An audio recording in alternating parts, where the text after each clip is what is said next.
भोलेनाथ के मंदिर का एक गरीब परिवार का पुजारी था। हर दिन वो पुजारी भोलेनाथ की सेवा करता था। एक दिन पुजारी को प्रत्ति ने कहा, आज आप बहुत जल्दी घर आ गए हैं, क्या बात है, कहीं जाने वाले हैं क्या? तब पुजारी ने प्रत्ति को कहा कि आज मैं पास के गांव में हवन करने के लिए जाने वाला हूँ और मुझे घर आते हुए देर हो जाएगी। पुजारी पास के गांव के घर में जाने हवन करना शुरू कर देता है। पुजारी ने कई चीजें रखी, उसमें से कई लोग ये सी बात कर रहे थे कि पुजारी हवन करते समय आसन के साथ त्रिशूल और डमरू रखते हैं। पुजारी हवन करते हैं, भोलेनाथ इस आसन पे विराजते हैं। ये पुजारी कई समय से भोलेनाथ के पुजारी है। सच में भोलेनाथ इस आसन पे बैठते हैं। एक दिन पुजारी भोलेनाथ की भक्ति कर रहा था, तब कुछ लोग आए और पुजारी को कहा, आज हम देखने वाले हैं क्या तुम सच में पुजारी हो या थोम कर रहे हो। ये आसन पे हम बैठेंगे। पुजारी ने मना कर दिया, ये भोलेनाथ का आसन है, यहीं पे भोलेनाथ बैठ गए। वो आदमी ने पुजारी को कहा, ठीक है, मुझे साबित करके दिखाओ। पुजारी ने कुछ समय मांगा।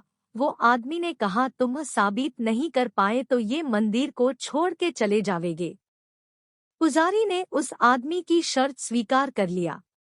गांव में ये बात कई लोगों से फैल गई। अब लोग बात करने लगे, पुजारी सच में यह कर सकेगा। पुजारी कई समय से भोलेनाथ का भक्त है, इसलिए जरूर कर पाएगा। हम कल देखते हैं क्या सच होता है। पुजारी अब दूसरे दिन सुबह के बारे में सोचने लगा और भोलेनाथ को प्रार्थना करने लगा, मेरी सच्ची भक्ति है तो कल आपको आना होगा। दूसरे दिन सुबह में वो आदमी पुजारी से पहले मंदिर में आ गया था। उस आदमी ने पुजारी को कहा, अब आपका हवन शुरू करो, हम भी देखते हैं क्या भोलेनाथ आते हैं क्या। उस आदमी ने एक आसन रख के त्रिशूल और डमरू रख दिया और ऊ ऊ ऊ ऊ ऊ ऊ ऊ मंत्र का जाप करने लगा। कुछ समय के बाद पुजारी उस आदमी को कहता है, इस आसन को अब यहाँ से उठा के दूसरी जगह पे रख दो। वो आदमी मुस्कुराते हुए आसन उठाने के लिए गया, लेकिन उस आदमी से आसन नहीं उठ पाया, आसन हिला भी नहीं सकता था। उसके बाद उस आदमी को जोर से धक्का लगा और उस आसन से दूर हो गया। तब उस आदमी को लगा कि ये भोलेनाथ है। तब वो आदमी रोने लगा और भोलेनाथ से क्षमा मांगने लगा, मुझसे बहुत बड़ी गलती हो गई है, इसलिए मुझे माफ करो। सभी गांव वालों को अब पुजारी की भक्ति को सच्ची लगी और गांव वालों ने पुजारी को कहा, आप ही इस मंदिर के पुजारी हैं, आपकी जगह दूसरा कोई नहीं ले सकता है। पुजारी भोलेनाथ की तरफ देखते हुए कहा, आप इसी तरह आपकी कृपा दिखाते रहिए, हम आपकी सेवा जन्मों जन्म करते रहेंगे। एक आदमी था, वो हर दिन भोलेनाथ की अर्चना करता था, भोलेनाथ का भक्त था। लेकिन गांव के आप पास वाले उस आदमी को कहते हैं, आप किसी को खाना और दान दिया करो, ऐसा करने से भगवान प्रसन्न होते हैं। वो आदमी कहता है, मैं हर दिन भोलेनाथ से प्रार्थना करता हूँ, इसलिए मेरे साथ भोलेनाथ है। भोलेनाथ यह सब देखते हुए भोलेनाथ भिखारी के रूप में उस आदमी के घर भिख मांगने के लिए आए। उस आदमी को आवाज लगाया, तब उस आदमी ने भिखारी को कहा, अभी मुझे बहुत काम है, आप बाद में आना।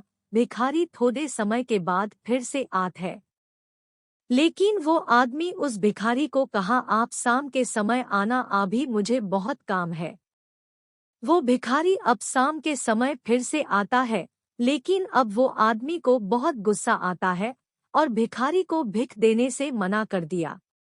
कुछ समय के बाद यमराज उस आदमी को लेने के लिए आता है। तब वो आदमी यमराज से कहता है, मैं तो भोलेनाथ के पास जाना चाहता हूँ, भोलेनाथ मुझे लेने के लिए नहीं आए हैं। यमराज उस आदमी को भोलेनाथ के पास ले जात है। भोलेनाथ उस आदमी को कहा, आपने कोई दान पुण्य नहीं किया है, मैं एक दिन एक भिखारी के रूप में आपके पास भिख मांगने के लिए आया था, आपने मुझे भिख नहीं दिया था और जाने को कहा था, इसलिए आपको मैं पास नहीं रख सकता। उस आदमी ने भोलेनाथ को कहा, मैं आपकी हर दिन भक्ति करता हूँ।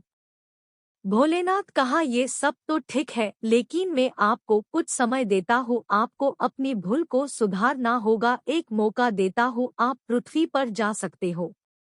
वो आदमी फिर से अपने घर आ जाता है और सभी भिखारी को खाना खिलाता है, दान करता है।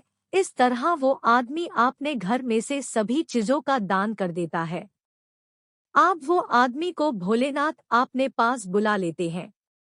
इसी तरह हमें भी दान करना चाहिए, भूखे को खाना खिलाना चाहिए, प्यासे को पानी पिलाना चाहिए। दोस्तों, मुझे यकीन है कि भोलेनाथ की कथा इन हिंदी आपको पसंद आई होगी। यह शंकर महादेव आपको कोई भूल करने योग्यता लगता है तो हमें कमेंट करके बताएं, और आपको कहानियां शंकर भगवान की कहानी लिखने का पसंद हो तो देवों के देव महादेव की कहानी या शिव शंकर भगवान की कथा ईमेल कर सकते हो। वर्टिकल बार शिव शंकर भोलेनाथ शिव की कथा शिव कथा हिंदी।